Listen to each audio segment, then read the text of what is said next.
Hi everybody, I'm Bree the Plant Lady, checking in with another in-depth garden tour in the middle of October from my Zone 7 Central North Carolina garden as we anticipate the potential first frost hitting in just a couple of days.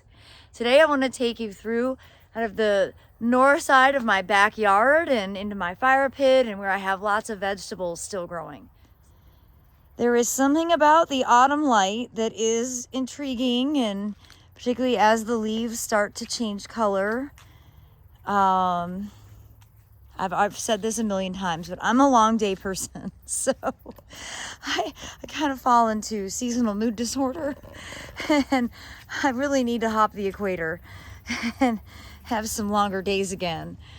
But you can see lots of leaves are falling. The oak will kind of cause a bit of a mess, especially in the feed tank, for at least the next 10 to 12 weeks. It causes a fair amount of maintenance. And over in here, I mentioned this last week, I have lots of garlic that needs to be transplanted. And I'm amazed at how much larkspur, self-sown larkspur, is showing up. And of course, it's always on the very edge of the bed, exactly where you don't want it to be. That is where things self-sow. So be prepared for that. The deer have been very busy eating the garden. I kind of, at this stage, sort of have given up. Like, oh well, eat it. Once I get it replanted, I will start putting more effort into protecting plants. It is always amazing how tomatoes really respond to cooler temperatures, and you just start to get lots of fruit set now that it's not 90 something degrees every single day. And the arugula bed here is absolutely amazing. I mean, I get so much arugula from here. It's definitely my favorite, easy to grow, self-sowing edible that is one of the few plants that the deer don't tend to bother. And not just deer, but rabbits also leave it alone. Now we have the best tour guide of all time, Miss Ava Grace. And of course she doesn't stay on the path. The bananas, you can see all the bananas that have grown. They're not the kind of bananas that's gonna make you never buy them from the grocery store. That's not the point. But they've done really well. You can also see what happens to banana foliage with heavy wind. They totally shred. I mean, that's kind of a pretty cool picture, right? And as we make our way around here, you see the California redwood, the sequoia that I propagated more than a decade ago from a cutting, has really started to grow. I mean, it's putting on like 3 feet of growth a year now. And I do need to do some major pruning on this Prunus mume. I feel paralyzed by it. I'm not gonna lie. Pruning is one of those things that it's not that I don't know how to do it. It's that I don't really like the follow through on it. Like, cutting everything off that needs to be cut off is one thing, but then dragging it out of the woods is a whole other story. I'm definitely going to wait until the leaves fall and the sap has, kind of gone back down, because the stuff is heavy. And this tree needs to be significantly pruned. Or not. Maybe I will just be lazy and not do anything to it. That's always an option. It's not always the best option, but it is an option. You can see the pomegranates, which, got infected by ambrosia beetles. You can see what I cut down. They flushed back somewhat. They're not great.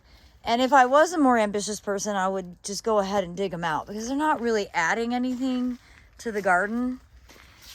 But I know I've confessed this with some regularity. Like, I don't like digging things out. It's a lot of work. So my path of least resistance is just to let them be. If anybody wants to come over and do some major labor, you're more than welcome. I have the shovels. I just don't have the work ethic, I suppose. Now over here, you can see we've got lots of perennials stashed over here from Carolina Native. Just kind of holding them until we get the new garden started. And, you know, once we get the sod removed, it's going to be an easy install. It's just a matter of me being home and having the time to actually do it. Now, I did come through this week in anticipation of the potential frost and knowing I won't be here, and David, my husband, has a really hectic work schedule.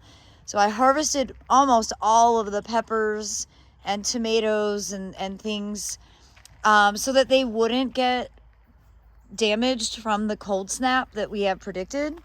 I think we're scheduled for 33 degrees next Thursday morning. You'll notice I did not harvest any peppers from this plant, which is, now this flopped over in the hurricane. I didn't bother trying to stake it. It's an absolutely exquisite pepper, but it's one of those peppers that is not meant for a middle-aged stomach. And there is no point in torturing myself by eating something like this. So I'm gonna save a couple of them just for the seed because it's a really pretty plant, but I know better than to try and eat these. And oh my gosh, you know, if you pick these peppers and then accidentally touch your eyes, ooh, you'll regret it. The plant in this bed that I am most pleased with is, of course, the Treasure Island sweet potato. It just filled in all the gaps and helped smother out weeds, and I am really excited to dig those up and see how many sweet potatoes we get. It's one of my favorite parts about Thanksgiving dinner is doing a sweet potato tasting, comparing all the different varieties of Treasure Island sweet potatoes to one another. They're remarkably different. They have different tuber colors and tuber textures in addition to the foliage. And I definitely think that lemongrass is a plant that I will always include in the garden from now on. You know, that was in a tiny pot. My friend Sarah gave it to me. And I just can't believe how well it's grown all summer long. It's usually not hardy, which is totally fine. Now, the cream sausage tomato is absolutely rocking and rolling, and I think I'm going to go ahead and harvest most of these, even though they're not all ripe. I don't want to waste any cream sausage, and they will ripen inside. So I'm going to go ahead and make that a priority because it is my favorite tomato. And, you know, tomatoes have really made me feel bad about myself in recent years. I'm not going to squander the one that does bring me pleasure. And it's amazing, the figs drop their leaves pretty quickly and, you know, don't look beautiful. But it is great they open up some light to the underneath. Of course, the deer have been busy eating the sweet potato vines all the way across every single night.